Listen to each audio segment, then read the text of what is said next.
तो जैसे हम लोग क्वेश्चन कर रहे हैं, क्वेश्चन देखो ऐसा है, एक इक्विलेटरल ट्रायंगल दिया गया है ना, और मान लीजिए इसका एक वर्टेक्स Z1 है, एक Z2 है और एक Z3 है। मान लो Z1 दिया गया है 1 प्लस आयोटा, ये गिवन है, ठीक है। और मान लो इसका जो सेंट्रॉइड है ये दिया गया है 2 माइनस आयोटा, ये भी गिवन है ना। देखो ये एक इक्विलेटरल ट्रायंगल है, मान लीजिए ये एक इक्विलेटरल ट्रायंगल है, इसका एक वर्टेक्स Z1 दिया गया है 1 प्लस आयोटा और इसका सेंट्रॉइड दिया गया है 2 माइनस आयोटा। अब हमसे कहा जाए कि Z2 को निकालिए और Z3 को निकालिए, Z2 और Z3 को हमें निकालना है, मतलब एक वर्टेक्स दिया गया है, बाकी दोनों वर्टेक्स निकालने हैं, है ना। और ये एक इक्विलेटरल ट्रायंगल है, ये बात नहीं भूलो, है ना।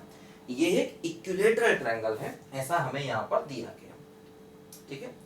ये एक इक्विलेटरल ट्रायंगल है, ऐसा हमें यहाँ पर दिया गया। देखो ध्यान दो, इक्विलेटरल ट्रायंगल में क्या होता है, तीनों साइड्स बराबर होती हैं और तीनों एंगल 60 60 60 के होते हैं, ठीक है।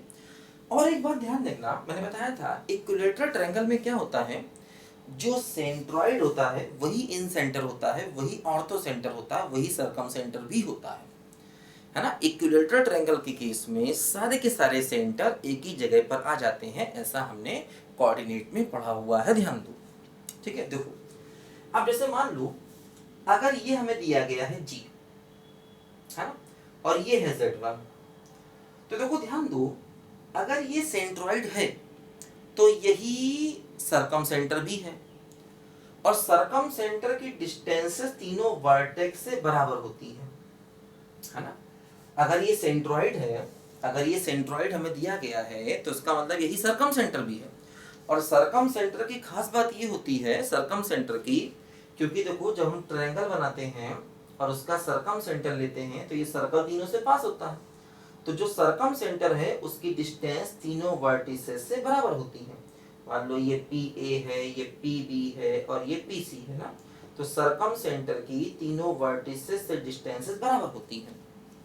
देखो जैसे अब हमें G मालूम है, Z1 मालूम है, Z2 निकालना, तो क्या करेंगे हम इसमें।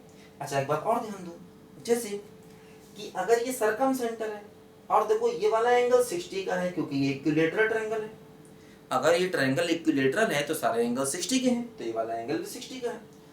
तो ध्यान दो, अगर ये एंगल थीटा होता है तो ये एंगल हमेशा क्या होता है 2 थीटा, है ना। आर्क द्वारा सेंटर पर बनने वाला एंगल रिमेनिंग सर्कमफ्रेंस पर बनने वाले एंगल का हमेशा डबल होता है।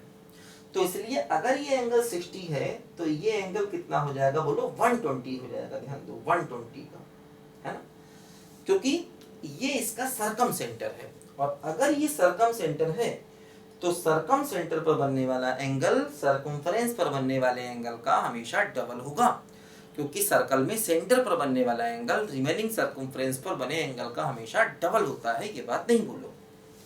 देखो अब हम क्या करेंगे, इस ट्रायंगल में ट्रायंगल G Z1 और Z2, इस ट्रायंगल में हम रोटेशन का कॉन्सेप्ट लगाएंगे। देखो क्या हो रहा है, अगर हम इसको एंटी क्लॉकवाइज रोटेट कर रहे हैं 120 डिग्री से तो ये मिल रहा है, अगर इसको 120 डिग्री से एंटी क्लॉकवाइज रोटेट कर रहे हैं तो ये मिल रहा है।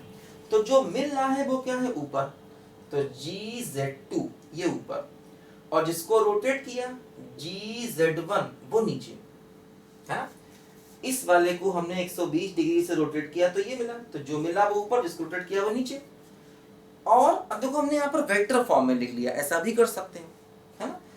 GZ1 का मतलब G से Z1 की तरफ जाने वाला कॉम्प्लेक्स नंबर, और GZ2 का मतलब G से Z2 की तरफ जाने वाला कॉम्प्लेक्स नंबर, है ना।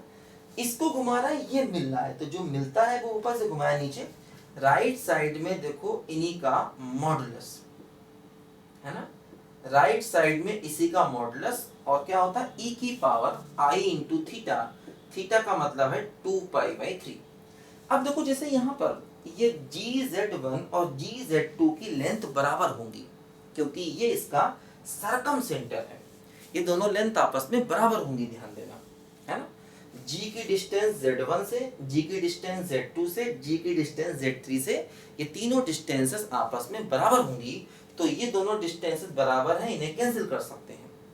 अब देखो gz2 है ना, ये हो जाएगा z2 माइनस g मतलब ये 2 माइनस आयोटा, और देखो gz1 ये हो जाएगा z1 माइनस g, z1 कितना है देखो 1 plus iota minus 2 minus iota, है ना।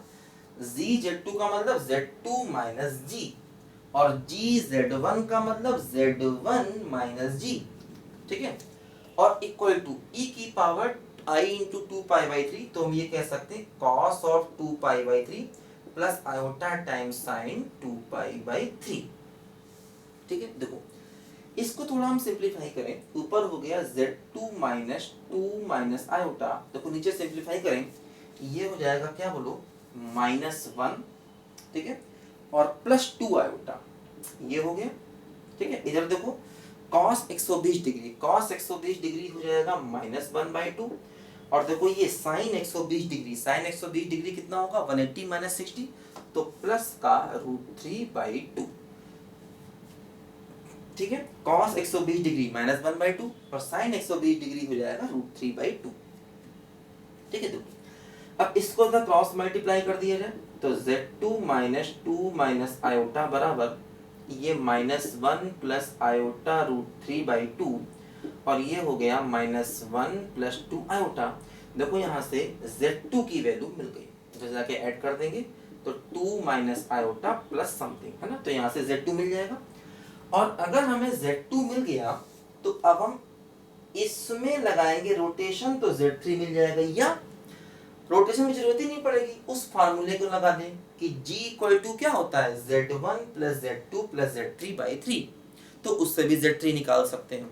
g मालूम है, z1 मालूम है, यहाँ से z2 मालूम चल गया, है ना, g मालूम है, z1 मालूम है, z2 मालूम चल जाएगा, फिर z3 मालूम करने को रह जाएगा, तो उसमें हम वो फार्मूला यूज कर देंगे जो मैंने आपको बताया अभी कि g बराबर क्या होगा z1 plus z2 plus z3/3, तो उसमें हमें g मालूम है, z1 मालूम है, z2 मालूम है, z3 की वैल्यू आ जाएगी। तो इस तरीके से z2 भी आ जाएगा और z3 भी आ जाएगा। हाँ, z3 को निकालने के लिए हम फिर से रोटेशन लगा सकते हैं, देखो इसमें और इसमें रोटेशन लगाएं, इसको अगर हम घुमाएंगे 120 डिग्री से तो ये मिल जाएगा, है ना, तो अगर हम इन दोनों में रोटेशन लगाएं तब भी हम z3 को निकाल सकते हैं। अदरवाइज z3 के लिए रोटेशन की जरूरत नहीं है, आप फार्मूला यूज करिए g equal to z1 plus z2 plus z3/3, तो उससे हमें z3 मिल जाएगा, है ना। तो इस तरीके के क्वेश्चन हम लोग कर सकते हैं। देखो ध्यान दो, अब जैसे ये क्वेश्चन है, ये क्वेश्चन हम बिना कॉम्प्लेक्स नंबर के नॉलेज के भी कर सकते हैं। जैसे इस क्वेश्चन को हमने कॉम्प्लेक्स नंबर के नॉलेज से किया, हम इसको कॉम्प्लेक्स नंबर के नॉलेज से ना करें तब भी हो जाएगा, मतलब हम इस क्वेश्चन को कोऑर्डिनेट की नॉलेज से भी कर सकते हैं। देखो उससे भी देखें कि फॉर एग्जांपल अगर हम इसे कोऑर्डिनेट की नॉलेज से करें तो कैसे होगा, देखो उससे भी इसको हम देखते हैं। लिखो जरा बच्चों ध्यान से पहले इसको,